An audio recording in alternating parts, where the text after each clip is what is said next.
experiments. If I have hypotheses, they'll follow the aim, hypothesis. You don't have to have a hypothesis for each aim, but if I have them, this is what the presentation would be, aim, hypothesis. Then a big point here, a big point.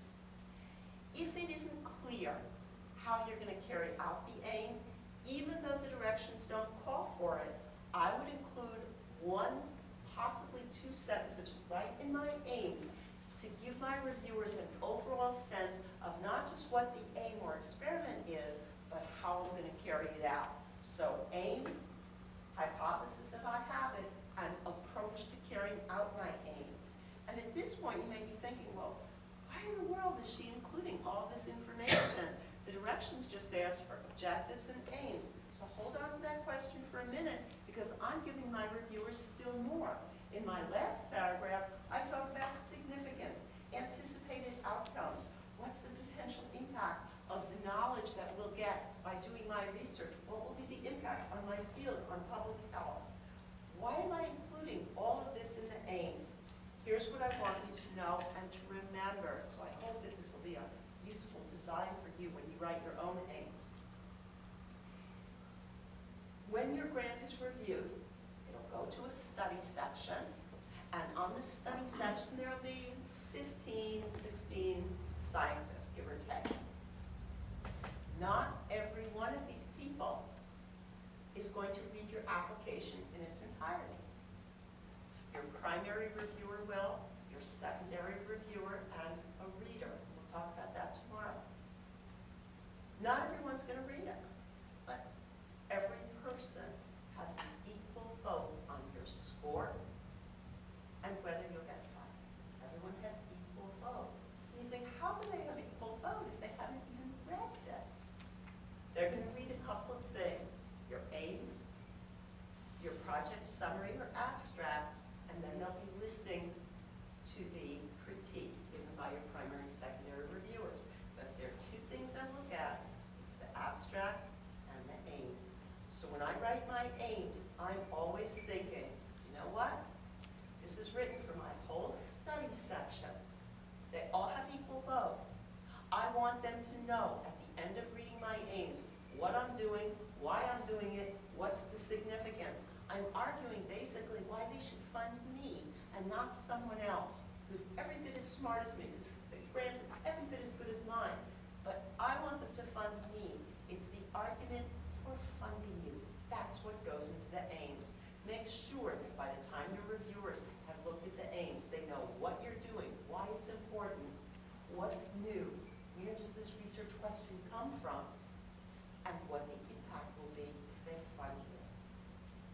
So, and again, I sort of went through this. Why include all this? Your reviewer expectations. They want to know what it is you're testing, what experiments you're doing, what approach you'll use, and the impact of this knowledge. It is impossible to overstate the role of the specific aims in a grant review.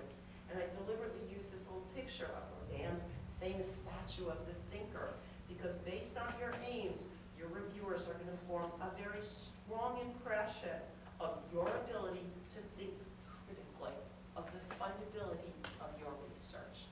At the end of reading your aims, obviously the reviewer hasn't decided whether or not to fund you, but they have a very strong first impression. And if the aims are not compelling, I don't think it's an exaggeration to say that the end of the review is pretty much there.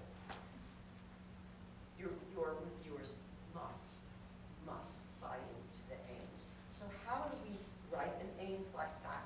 And I wanted to give you an example, again, coming from that same grant that I wrote.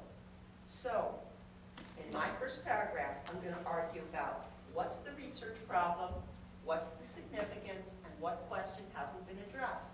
How did I do that? I started out in 1993. The NIH identified the underrepresentation of minority biomedical researchers as a priority for this nation's health agenda. In the decades since, the NIH has implemented a number of initiatives designed to increase the number of minority biomedical scientists who pursue research careers. However, the percentage of underrepresented biomedical researchers U.S. has remained fewer than 5%. While a successful scientific research career depends upon a number of factors, not all of which are universally agreed upon, certainly one skill that is essential is the ability to compete successfully for peer-reviewed grant funding. To date, however, there have been no efforts to address the problem of lack of minority representation among scientific researchers by developing a targeted grant writing workshop for underrepresented minority researchers in this country.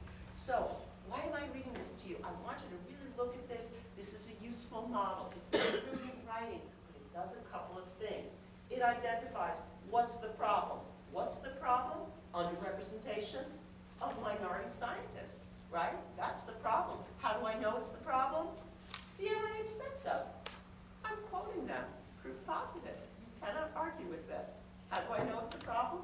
You put it on the nation's agenda. I'm quoting you. Right? So here's the problem. What's been done to solve the problem? I talk about some of the initiatives. What hasn't been done? It's right there. There's been no targeted workshop. Why is it important to do that? We know that writing a grant is the essence of an academic career. So there's a lot that goes into this paragraph. And again, is it brilliant, clever, creative writing? Absolutely not. But it's clear and it identifies the important pieces of information. Then I go into big picture, the rationale for what I'm proposing to do. And again, I'm not going to read this to you, but look at the words that I've underlined. I go with my long-term goal. The long-term goal, big picture, is to facilitate the entry of underrepresented minority scientists into research careers. Well, that's a huge goal. I'm not going to accomplish that during this grant. But towards that big, long-term goal, here's what this proposal is designed to do: to develop a semi-annual grant writing workshop. Why is that important, guys? Here's why. Remember I said to you before that we think of our research as not being just a cut and dry thing we're going to do while it captures our fancy for a couple of years. That it's part of long-term career building. I'm telling them right here, here's my long-term career goal. This research proposal is a step towards it. So long-term, here's what I'm trying to do. Here's the overall goal of this particular grant proposal. And then I give you an idea of where I would put a hypothesis. I made this hypothesis up. It's silly. It's not a real hypothesis. I would never include a made-up hypothesis like this, and I did not have a hypothesis in this grant. It wasn't hypothesis-driven research. It was an educational program. But I included it here as a placeholder. If I had a central hypothesis, I would include it in my aims, and this is where. And then I give my rationale for focusing on grant writing. The third part of my aims are my experiments. So I wrote Aim 1, to provide this intensive 2-day program of instruction in the computer and grant writing skills that will then be needed by participants to carry out the remainder of the workshop as a distance learning tutorial. And I thought, you know, my reviewers might not know what approach I'm going to use. I say I'm going to do an intensive 2-day program of instruction. I'm going to give them one sentence about my approach, and that's why you see that sentence under there. And I say that I'm going to bring the participants to Hopkins, where they'll spend 2 days undergoing a knowledge and needs assessment, and they'll be assigned a mentor at Hopkins, as well as a mentor, whatever mentor they have at their home institution. So in other words, a reviewer can look at my aims and know what I'm proposing to do and an overall sense of approach. For the majority of reviewers who will not read my grant in its entirety, I want them to know at the end of the aims what I'm doing, why it's important, what are the experiments I'll carry out, what's my general approach, and then the significance. So here are the aims, and then the significance in my last paragraph. And again, I'm not going to read it to you. I think it speaks for itself. I talk about how many people I anticipate will get funded and what it will mean, what the impact will be. And I go with broad impact. Impact not just in terms of the people who come through this program, but I have a stipulation of my proposal that if you took part, you had to return to your home institution and be willing to mentor another person, and in that way build a whole cadre of investigators who would then be in a position to get funded. So impact, lasting impact. So does this make sense now as a strategy? First paragraph.